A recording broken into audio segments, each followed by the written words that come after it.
Gantz O is finally available to watch legally. That's right, legally on Netflix and soon to premiere on Crunchyroll.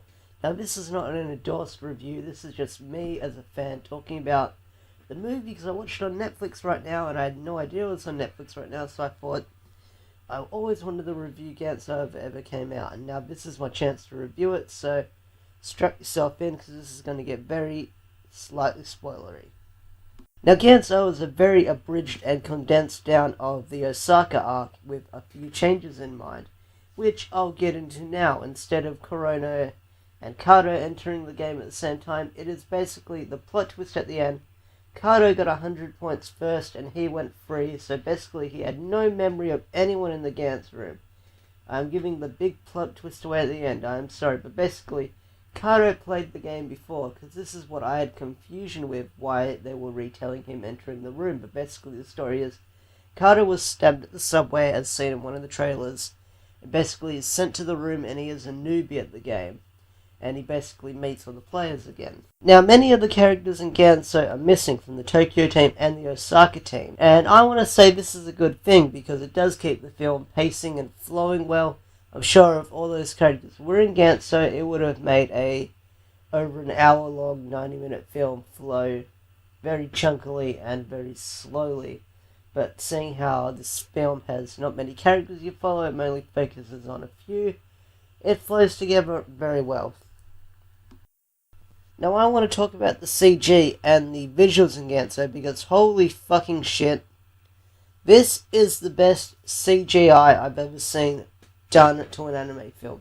Berserk, you can learn something from this. I mean, Berserk was really chunky and terrible from what I've seen. I haven't seen Berserk 2016, but I know that people say it was just a fucking train wreck. Now this is what everyone was worried about, this looking like a CGI mess. But overall, it is fucking visually stunning to watch.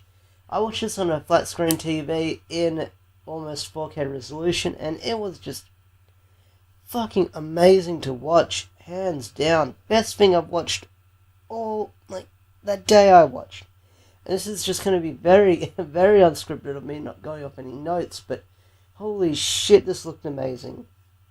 Like, the trailers looked really well, but seeing the final product, seeing it on a TV moving in frames that didn't slow down or didn't look chunky, it just looked so amazing, especially the scene with the giant Gantz robot. That was probably the best highlight in the film, how amazing that scene looked. All of it looked really good. There was no bad frames, and I know that most of this was filmed in mocap to make it capture the actors' movements, and so their movements wouldn't look too chunky, but holy shit, this was just amazing to see. Just one of the best visually things I've seen in a long time.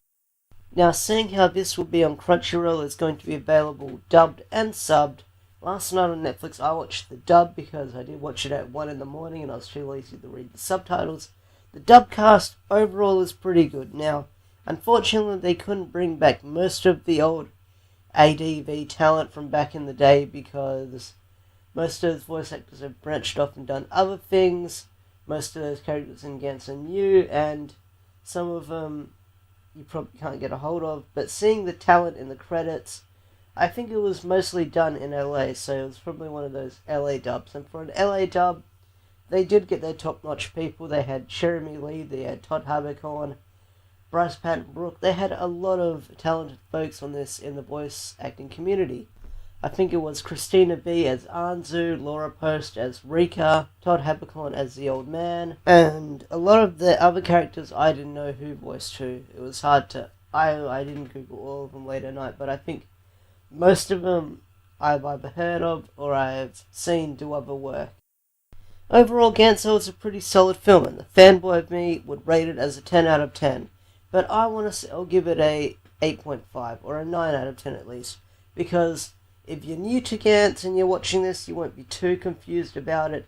But if you're a hardcore fan, you'll just fall in love with the visuals and seeing Gantz actually getting a mainstream movie for once.